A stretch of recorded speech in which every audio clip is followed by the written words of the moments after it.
Hello, I'm Katie Kavanaugh. That's me when I was about 8. That was about the time that I saw my first international film. And it left a memory that I couldn't shake, frankly.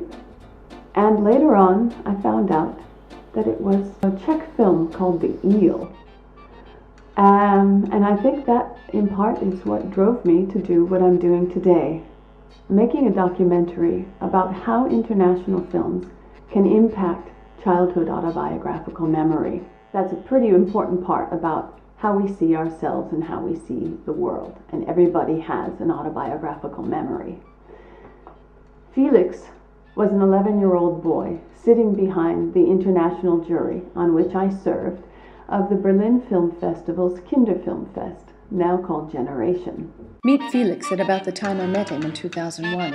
He was a regular at the Berlin Kinderfilmfest. Now, 10 years later, I wanted to know how all the foreign stories might have influenced his life so far. First, I had to find him.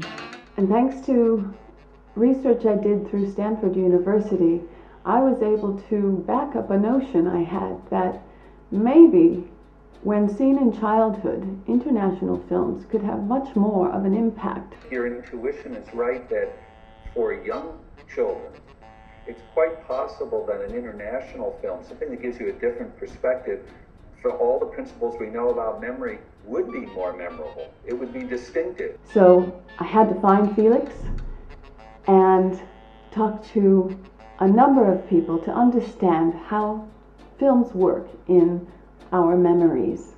And I learned that, one, they're really easy to access. Those first film memories are really easy to access. From my childhood is Alice in Wonderland of Walt Disney. Kiriko.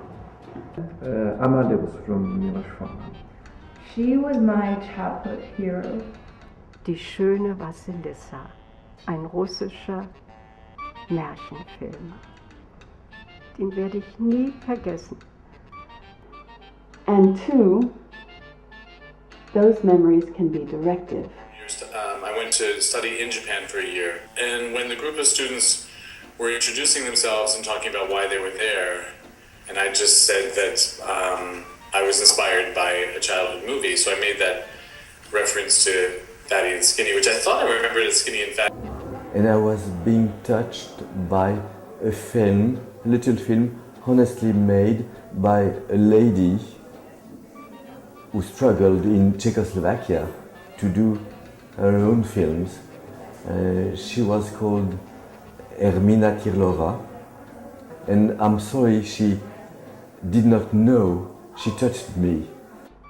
And three, they may not be directive, but they still influence how we see the world. You change your perspective on things, and it gives you a feeling that the way you live isn't the only way possible. And that's why I'm doing this project, because I believe that international films are a simple, accessible solution to bringing the world to people who cannot get out to it for reasons of economics or health or other reasons. And perhaps it's a stone left unturned for innovating how young audiences learn. Now I want to tell you where we are with Finding Felix.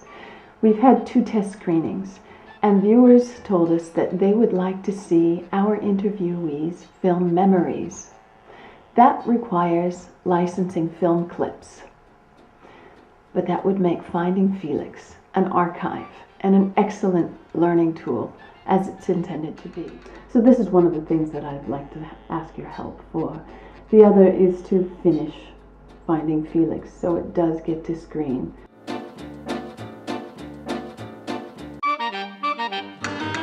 Also wir wollen viele Sprachen lernen und wollen dann in ganz viele Länder fahren und versuchen, also wie die Leute da leben und so. So one day I want to be the next Dieter Koslich. Thank you for watching that clip of Finding Felix. I hope you can see, like I do, that vivid memories can make for vivid futures.